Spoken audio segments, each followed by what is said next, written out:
Hi, Ayala. Thank you for sending me your handout.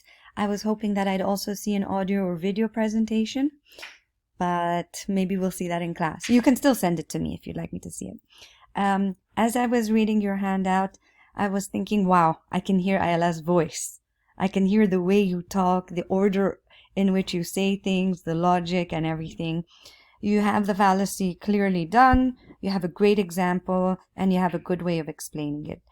My recommendation would be to make a handout that is more visually friendly for your classmates, so that it's not a lot of text.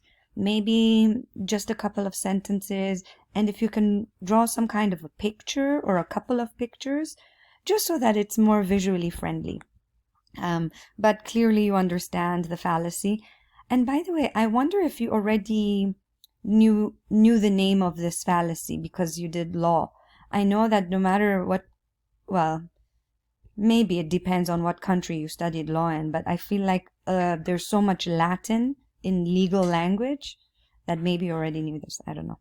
Anyway, nice job explaining it, getting the point across. Just try to change the handout so it's more visually friendly. Okay? And I look forward to watching you present. Bye-bye.